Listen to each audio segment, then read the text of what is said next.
to Why Authors Write. I'm your host, Mary J. Cronin, talking with debut novelist and longtime entrepreneur Christopher Mirabile about why and how he wrote The Washashore. Christopher, thanks so much for joining me today. Mary, it is wonderful to be here. Thank you for the opportunity to chat. Well, I'm eager to dig in, and full disclosure, I have read and I loved The Washashore. I also know that Christopher has had a lifelong career as a very successful executive, investor, and entrepreneur.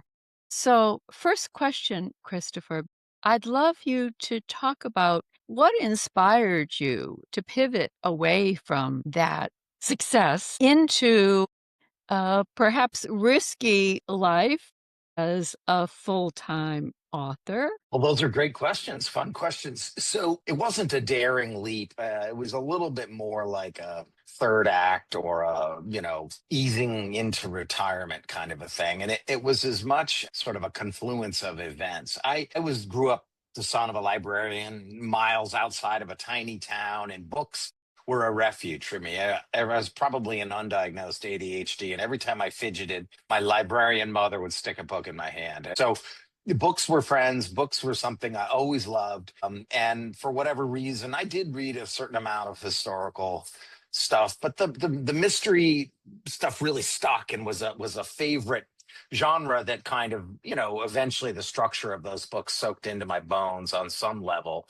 And what ended up happening was I sort of always thought I would get around to it, but life and career and other things intervened. And I actually did do a fair amount of nonfiction writing.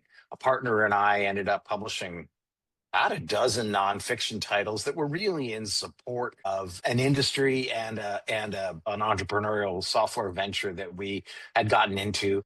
And it was a lot of fun, but fiction is way more fun. And so what ended up happening was the organization that I have been running for the last 15 years or so, the learning curve had kind of flattened out and I couldn't do it forever. And succession was really going to need to be, if I wanted the institution to be thriving in 20 years, I had to think about succession. And so I started the process of trying to replace myself with a new generation of leadership and shed other responsibilities to kind of free myself up because our youngest had gone away to college and my wife and I wanted to do some camping and traveling. And so I needed to kind of free myself up. And it was only when I did that, they say that a new door doesn't open until you close another door. It was only when I started to kind of get the ringing out of my ears and the clutter and the day to day stuff that I sort of had this realization, now's the time to write. If I don't do it now, when am I going to get around to it? And I thought to myself, and this idea of an uncommonly decent, everyday, ordinary hero who could perhaps renew people's faith in humanity a little bit, maybe in renew their faith in institutions, sort of started to take hold. And once that, because you've written so many books, Mary, once that little seed starts to plant in your brain, it just grows. And the project began to snowball, started as a lark, and then you put so much work into birthing a book that you become really invested in its success. Well, thank you. And that is a perfect segue to my next question, Christopher. I want to know more about how you created this really offbeat and extremely endearing detective hero, Silas Lopez, who starts in the Southwest and lands in Provincetown. And what inspired that character in your mind, and how did you go about bringing Silas to life and then bringing all of his actually many sidekicks in the detective department that he has come into in Provincetown? And I'll leave it there and we'll talk later about the perhaps evolving romantic relationship that you've built into the story. But where did Oh, yes. Silas come from? How did you make him such a living, breathing character? Well, that's a great question. And there are emotional and structural answers to it. How much time do you have, Mary? Just kidding. I'll keep it short. Um, so I love that kind of hero.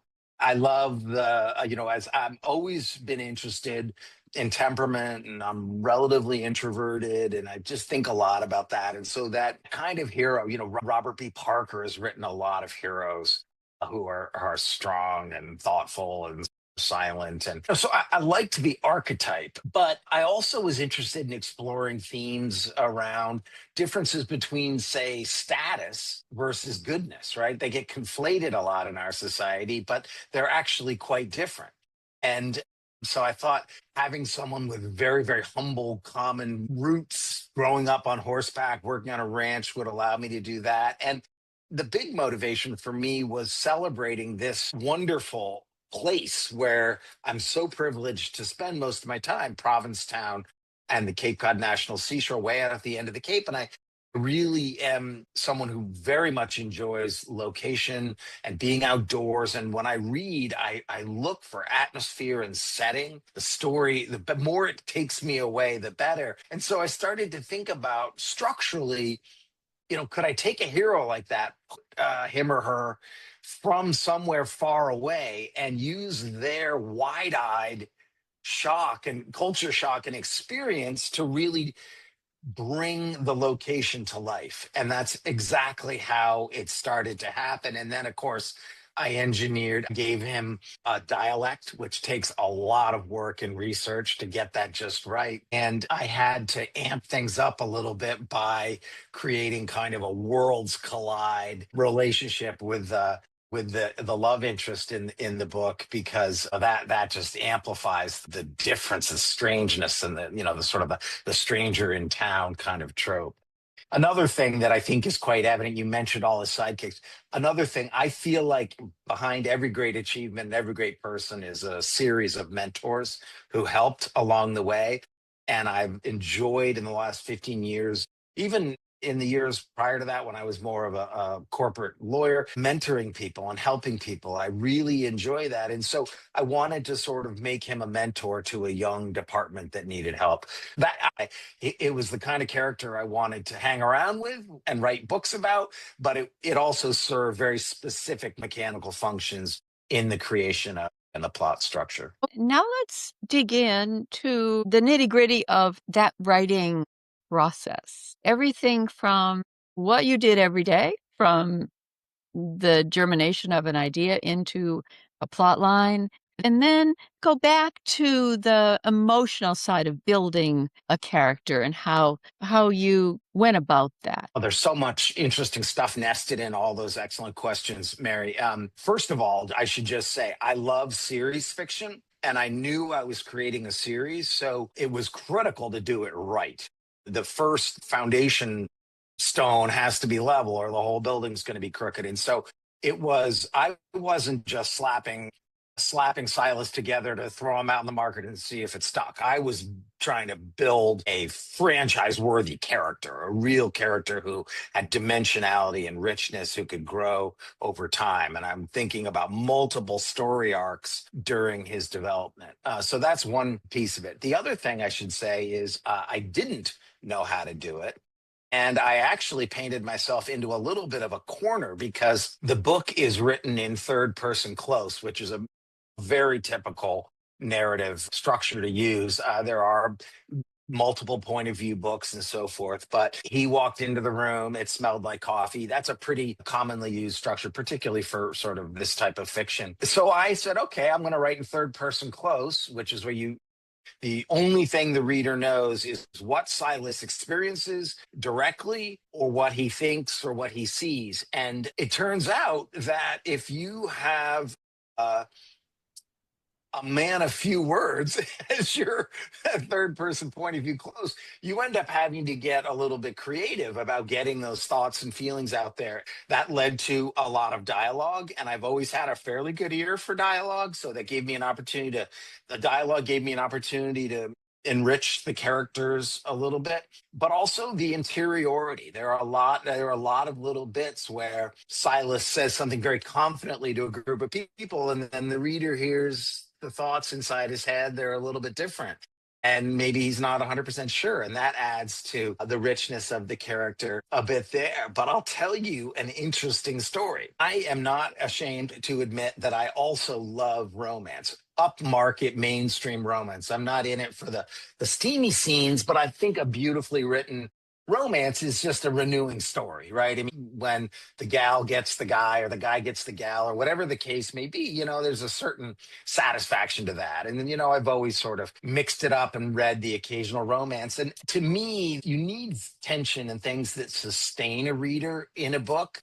And that was always going to be one of the aspects of the book. There's obviously a gripping crime plot and a police procedural, and you're marching along trying to figure out this mushrooming stink of a crime. But it was always going to be about Silas and Wren, to the point that I decided early on, Mary, that if I couldn't get the voicing and the chemistry, the series wasn't going to work, and it wasn't going to be worth it to finish the project. And that is how it came to be. A lot of editing, a lot of research, a lot of revising, just sitting down, getting a little bit of time away from a piece of dialogue or a paragraph, looking at it, and then coming back to it and saying, I bet I can get words out of this. I bet the words I keep, I could find better words. I bet you there's a way to make this less complicated. And just one of the big learnings, you were alluding to process, and I guess I'll shift into talking a little bit about process. But one of the reasons I wanted to get into writing is just to learn about the subject matters of the book, and learn about a new industry,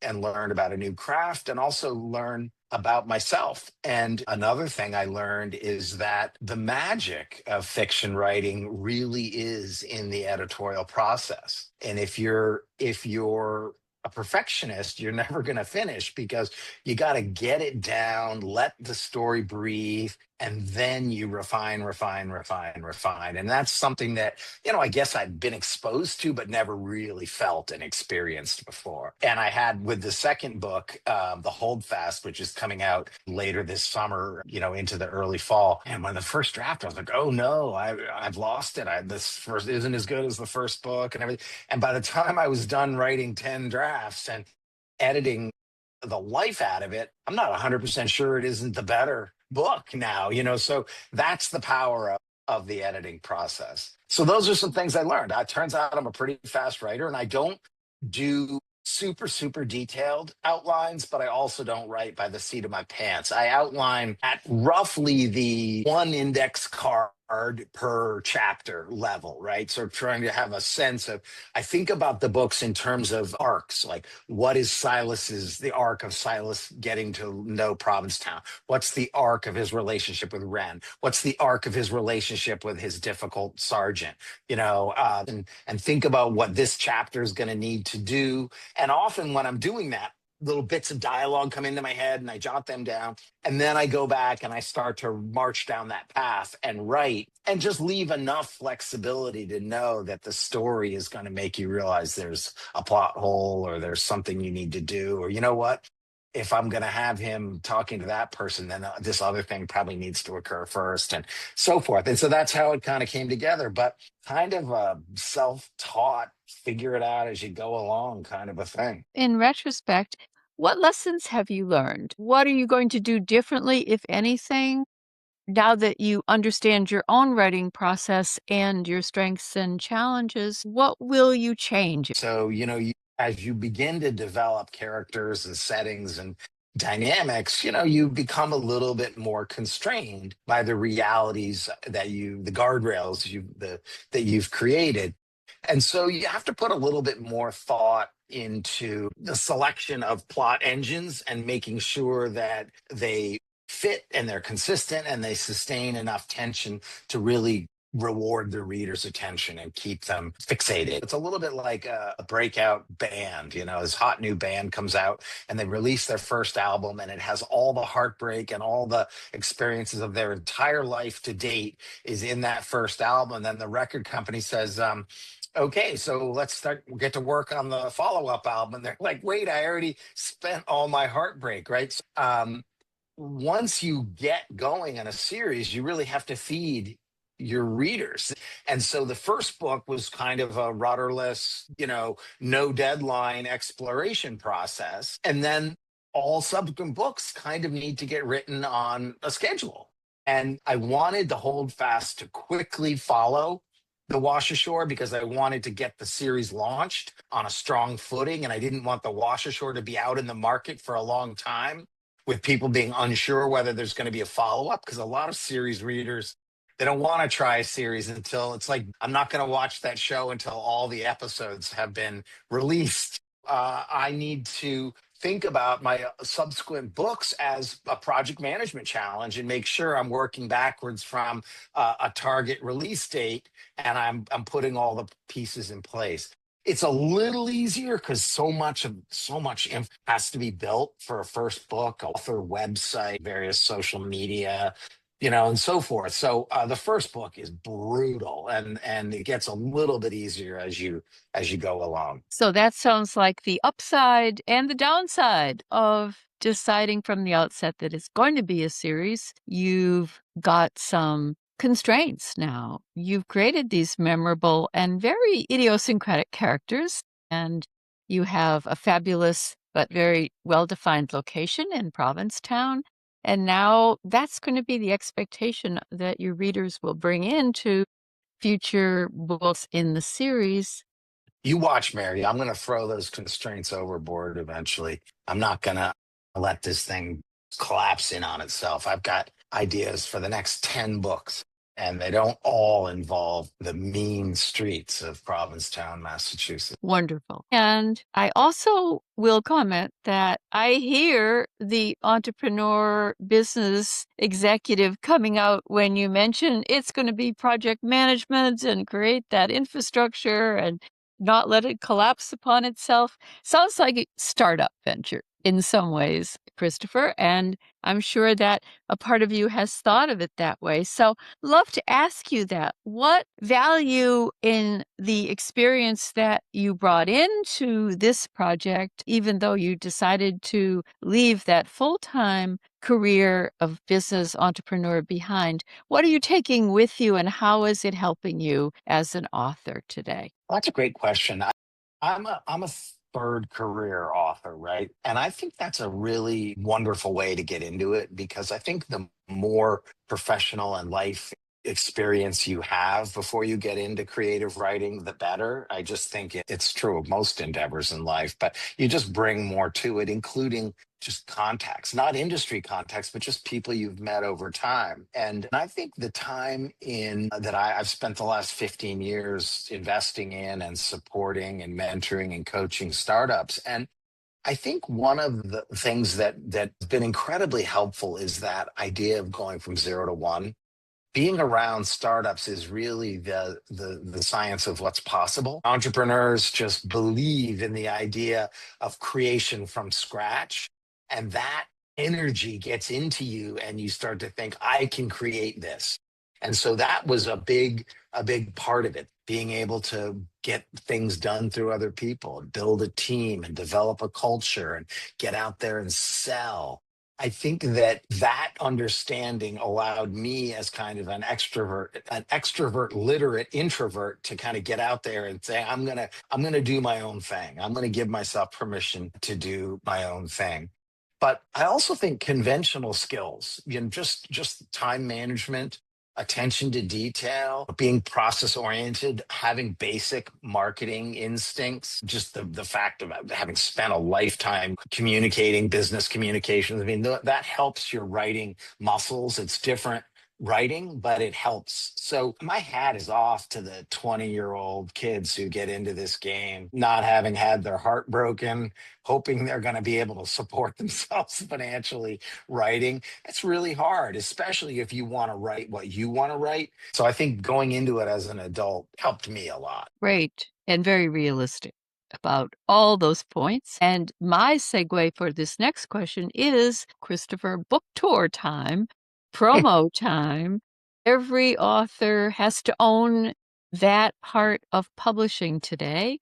And how is that working out for you? What do you love about it? Are there things that you are finding challenging, even with all your experience? Well, I was very much looking forward to and already having a couple of events and interviews like this, book oriented ones for the first time in my life. I can tell That's going to be the fun part. Grinding out the responses to comments on various social media platforms and the 10 million little design decisions you have to make every day to get this little piece of content right for this and that. And just the organization of needing to be able to copy and paste this text and have this ready, the right word length for this kind of use case. And this is the right word length for that kind of use case. That kind of stuff is not fun. That's the business of writing, not the writing of writing. And it's tolerable. It's hard when you first get started, but the cool thing, and to go back into startup mode, you'll recognize this. The cool thing about writing a series is that if you think about it in startup terms, cost of customer acquisition goes down over time, but the lifetime value goes up, right? In series writing, it's your third or fourth or fifth book that sells your first book, right?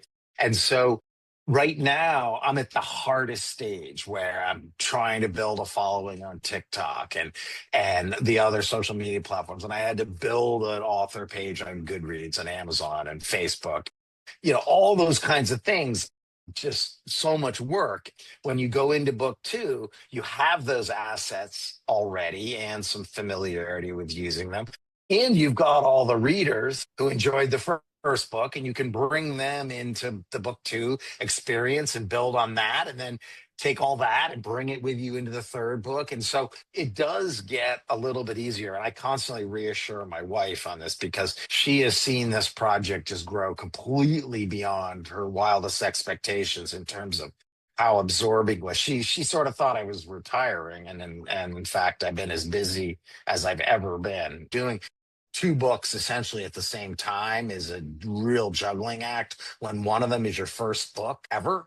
So I really do think it's going to become a phase shift, an order of magnitude easier as I get down the track in this series. I can almost see your wife shaking her head right now, Christopher, and saying, I wish, but I think you make very good judgments here about what is going to be the level of effort required once you have your fans. And you're already getting fans for your first book and doing that face-to-face work on tour, talking to people. It's a gift that you're enjoying that. Don't tell your audience, Mary, but fake it till you make it. I tell you, a day writing is a treat because I get to hang with Silas all day. And of course, Wren comes and goes, and Jenny comes and goes, and Anna Marsh, the junior officer, comes and goes. But third person POV means Silas is in every scene. Otherwise, the scene doesn't happen, right?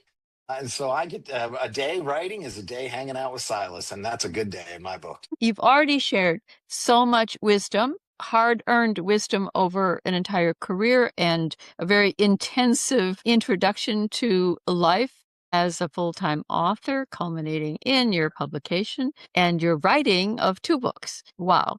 So now I want to ask you to think about 2 pieces of advice in particular for authors at all stages who are still working on or hoping to have a debut novel, and also for, in your case, people who are thinking they're ready for that career pivot.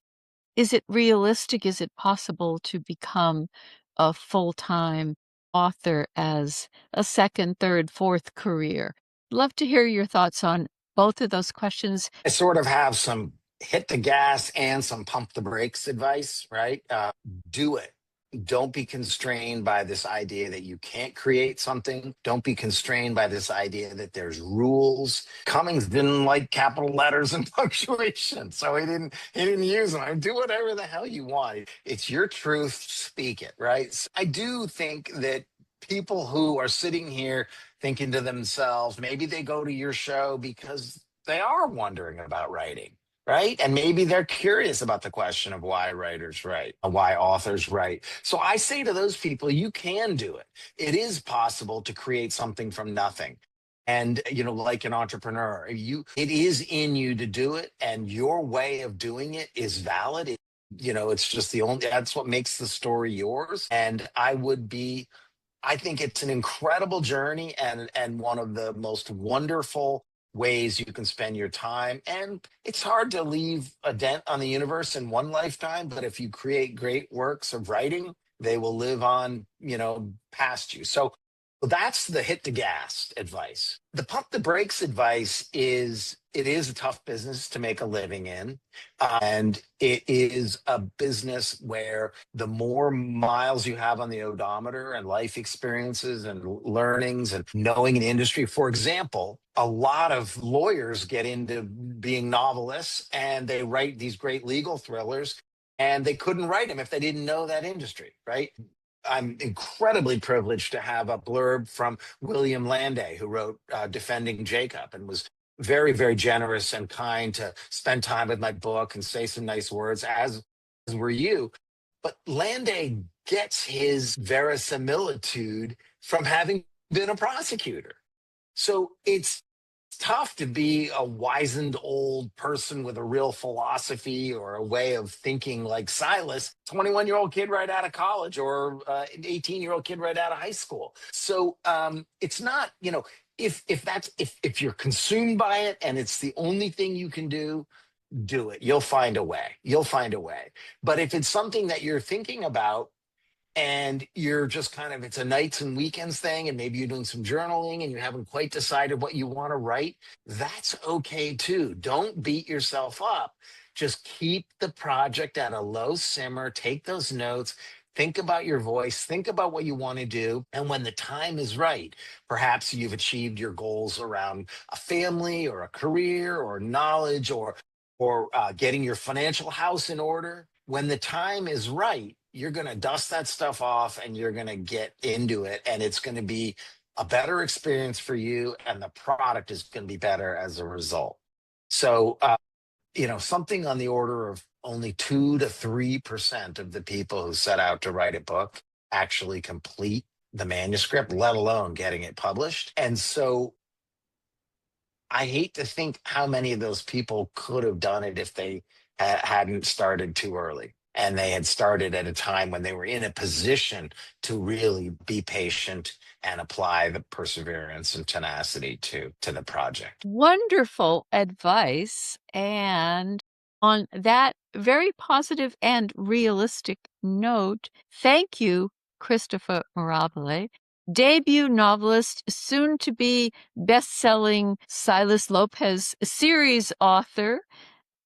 Thank you for joining us today on Why Authors Write. Thank you, Mary, and thank you for being a mentor and a friend and this opportunity to speak to your audience. It's been wonderful.